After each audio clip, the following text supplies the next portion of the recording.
Jamaah sedang solat subuh sekeyakinan seakidah yang kami muliakan. Marilah sama-sama kita memuja dan memuji Allah yang masih memberikan kita kesempatan sampai subuh yang mulia ini. Tepatnya subuh ke-13 Ramadan. Semoga Allah akan memberikan kita peluang untuk bisa mengantarkan Ramadan sampai berjumpa kita dengan Aidil Fitri nantinya.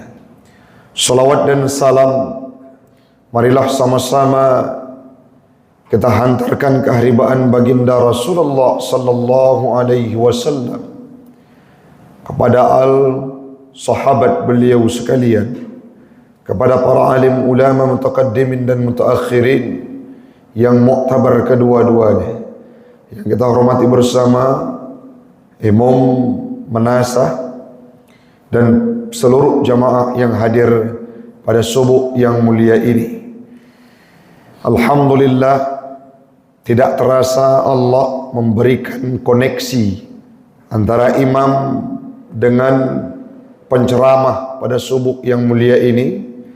Kami berangkat dari rumah ingin menyampaikan perihal menyangkut dengan bagaimana cara kita mengelola harta supaya harta itu bermanfaat dan tidak menyesal kalau kita kembali ke hadirat Allah. Dan itu dituangkan dalam firman Allah surah Al-Munafiqun ayat 10 yang baru saja kita dengarkan, yang dilantunkan oleh imam pada rakaat kedua tadinya. Jamaah sekalian, Islam ini sebetulnya adalah sebuah agama yang sangat akrab dengan bersedekah, berinfak dan memberikan harta di jalan Allah. Kalau kita mau melihat daripada rukun Islam itu sendiri, sangat banyak memang tertera yang mana kita membutuhkan investasi harta di dalamnya. Salah satu di antaranya adalah ada zakat. Zakat itu merupakan ibadah wajib yang harus dilakukan oleh setiap umat Islam yang sifatnya kaya, punya harta. Bahkan kita semua memiliki sebuah kewajiban untuk menunaikan ibadah zakat fitrah, dan itu diwajibkan kepada setiap umat Islam. Yang selanjutnya ada sebuah ibadah pula yang mana ibadah tersebut itu membutuhkan anggaran dan investasi harta. Apa nama ibadah tersebut, Ustaz? Menunaikan ibadah haji ke Baitullah. Fenomena terhadap ibadah haji ini kadangkala di luar ekspektasi manusia. Ada yang membayar tiket hajinya sampai puluhan juta. Bahkan ada di antara kita yang punya harta, mereka rela menghabiskan anggarannya ratusan juta rupiah untuk bisa beribadah haji ke Baitullah. Artinya seorang muslim ini sewajarnya adalah orang yang tidak pelit. Orang muslim ini sewajarnya adalah orang yang loyal terhadap hartanya. Orang muslim ini sewajarnya, sepantasnya adalah orang yang memang cinta memberi, cinta berbagi. Kenapa demikian? Karena dalam rukun Islam saja Allah sudah memberikan indikasi kepada kita agar kita berbagi, memberikan harta di jalan Allah. Dalam pembukaan Al-Quran di ayat-ayat pertama surah Al-Baqarah, berapa banyak ayat-ayat yang memberikan pesan kepada kita untuk kita menafkahkan hartanya di jalan Allah, memberikan hartanya di jalan Allah, memberikan segala kemampuan yang kita miliki secara finansial, kita korbankan di jalan Allah. Dan itu sering kita dapatkan dalam kalimat-kalimat yang tertera dalam Al-Quran. Ayat Allah, firman Allah yang membuat pukulan terberat bagi orang-orang kaya, yaitu surah Al-Munafiqun ayat 10. Ini merupakan ayat yang memang kalau kita mau menelaah lebih dalam akan membuat batin kita menangis bila kita punya harta tetapi tidak mau memberikan di jalan Allah. Bagaimana bunyi ayatnya? Wa anfiqu mimma razaqnakum berinfaklah. Para mufassirin menafsirkan makna infak tersebut adalah berzakatlah.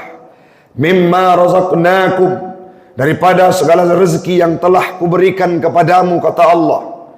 Min qabli ayyatiya ahadakumul maut, kapan diperintahkan oleh Allah untuk berinfak, untuk bersedekah, untuk memberikan harta di jalan Allah. Min qabli ayyatiya ahadakumul maut, sebelum Allah mencabut nyawa kita, sebelum Allah memisahkan kehidupan kita dengan dunia, sebelum Allah mematikan kita dalam dunia ini.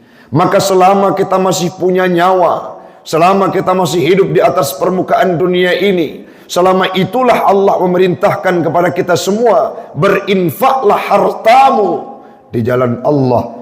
Dan yang paling membuat kita sedih, hamba Allah, terharu dan tersayat batin kita, Allah mengungkapkan dalam ayat tersebut, mimma razaqnakum. Kalau kita korelasikan antara perintah dengan mimma razaqnakum, memberikan pesan bahwa Allah menyuruh kita untuk memberikan harta di jalan Allah, bukan milik kita, tetapi mimma razaqnakum, Allah yang memberikan rezeki kepada kita, Allah yang menghadirkan harta kepada kita. Berinfaklah, bersedekahlah, berikan zakatlah daripada harta-harta yang telah kutitipkan kepadamu. Lantas kenapa kita pelit? Lantas kenapa kita kikir? Lantas kenapa kita sungkan untuk mengeluarkan harta? Toh harta itu memang dititipkan oleh Allah kepada kita. Kan sangat gamblang. Dari ayat yang kita bacakan tadi, mimma razaqnakum, artinya memang harta ini adalah harta yang diberikan oleh Allah kepada kita semua, jemaah sekalian. Jadi tidak ada alasan saat seseorang sudah kaya raya tidak mau berderma, bukan punya kita, bukan milik kita, tetapi Allah hanya menyinggahkan harta tersebut, dititipkan kepada kita semua, yang mana perintahnya korbankan hartamu di jalan Allah. Jangan pernah kita merasa berat. Di sini kadang-kala kita bisa mengambil contoh dari bagaimana kerjanya para tukang parkir. Di apa yang menjadi substansi dari cerita mereka, Ustaz? Saat datang mobil mewah dititipkan di area parkir mereka, tidak lapang, tidak busung dadanya. Mereka tidak merasa bangga, tidak merasa sombong, tidak merasa angkuh. Kenapa? Mindset yang terbenam dalam pikirannya adalah titipan. Walaupun kendaraan tersebut mewah, kendaraan tersebut kadangkala kalau ingin memilikinya butuh kurun waktu kita berusaha. Anggarannya sampai miliaran rupiah. Alphard, Pajero Sport diparkirkan di lahan parkir mereka. Mereka tidak busung dada, tidak tinggi, tidak terbang, tidak merasa bangga. Kenapa? Mindset yang ada dalam hati, dalam pikirannya adalah dititipi. Kendaraan tersebut titipan, sehingga tidak merasa berat. Saat datang tidak bangga, dijemput balik mereka tidak menangis sejadi-jadinya. Yang perlu kita robah sekarang ini, jemaah sekalian, adalah cobalah legowo kita semua untuk merasa bahwa harta itu titipan. Contoh saja dalam kehidupan real kita, jemaah. Kalau seseorang hilang hartanya, gak ada Honda, hilang mobilnya, itu menangis sejadi-jadinya. Tidak bisa tidur, datang ke tempat orang-orang yang bisa melihat bagaimana fenomenanya, ataupun cross check CCTV-nya, lapor kepada pihak keamanan. Kenapa? Karena harta-hartanya hilang. Padahal kalau kita merasa dititipi oleh Allah, mau hilang setelah kita jaga sebaik mungkin, tidak ada alasan untuk kita bersedih. Kenapa? Allah yang menitipkan harta tersebut. Maka kembali kepada topik kita, jemaah sekalian. Marilah dalam bulan Ramadan ini kita memperbanyak sedekah kita di jalan Allah. Yang selanjutnya, sedekah yang kita berikan adalah untuk orang-orang yang berpuasa, dan itu kualitas pahalanya tiada tara dan sangat banyak jemaah sekalian. Allah melanjutkan, berinfaklah dari rezeki yang kami berikan sebelum datang maut, sebelum engkau mati, sebelum engkau dicabut nyawanya oleh Allah Ta'ala. Sampai satu waktu ada orang yang berkata, saat mereka sudah meninggal dunia, fayaqula rabbi, mereka berkata, ya Tuhanku, laula akhartani ila ajalin qarib, seandainya engkau tidak mematikan saya, tidak menghampiri ajal yang dekat kepadaku, kata orang yang sudah meninggal dunia tadi, fa as-saddaqa wa akum minas salihin, maka aku akan bersedekah dan aku akan menjadi orang yang saleh. Dalam tafsir disampaikan bahwa kalimat tersebut hanyalah angan-angan yang tidak bisa terwujud.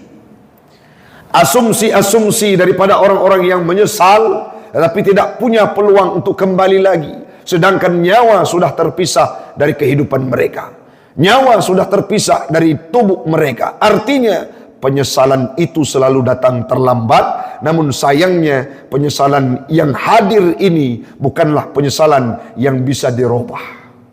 Artinya mereka menyesal tetapi tidak bisa kembali ke dunia untuk memberikan hartanya. Maka di sini perlu kita tekankan, walaupun jumlah kita sedikit pada subuh ini jemaah sekalian, saya ingin menyampaikan bagaimana keluh kesah.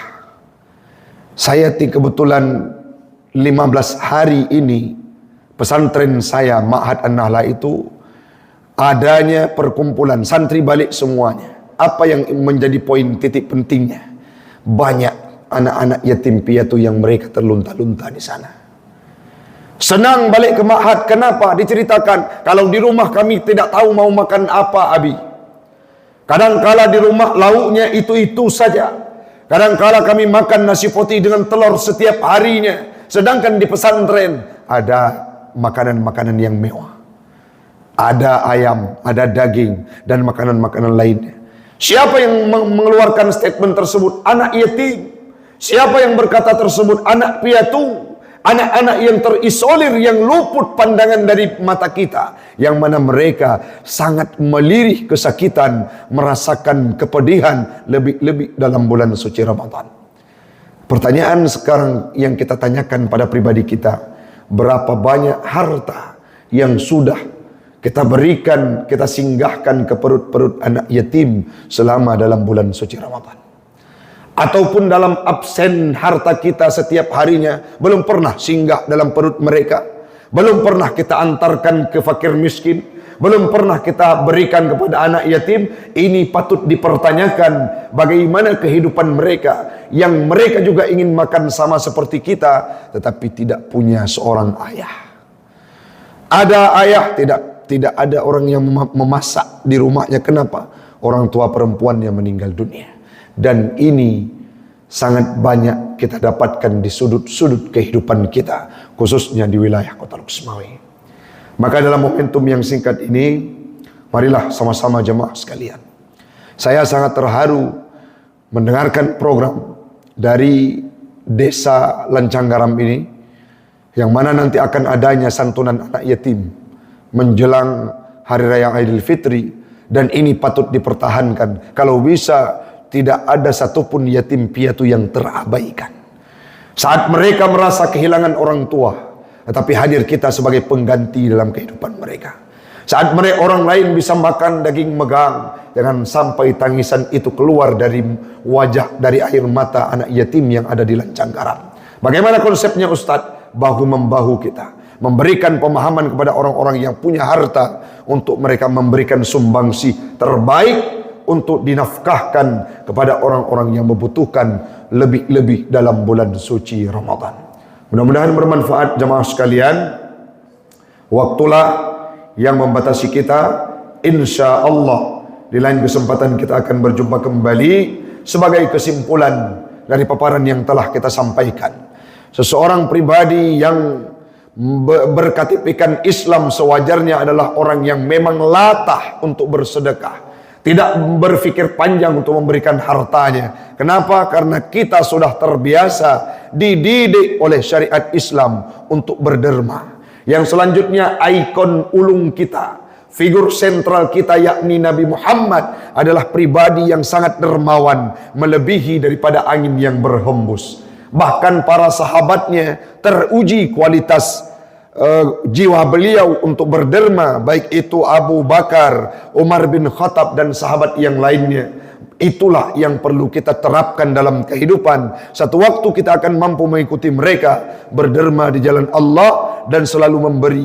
Dan yang paling penting yang perlu kita tanam dalam hati kita, dalam pikiran kita, memberi di jalan Allah tidak akan membuat kita miskin dan papa dalam kehidupan. Mudah-mudahan bermanfaat bagi pribadi saya dan umumnya kepada jamaah sekalian. Lebih dan kurang kami mohon maaf.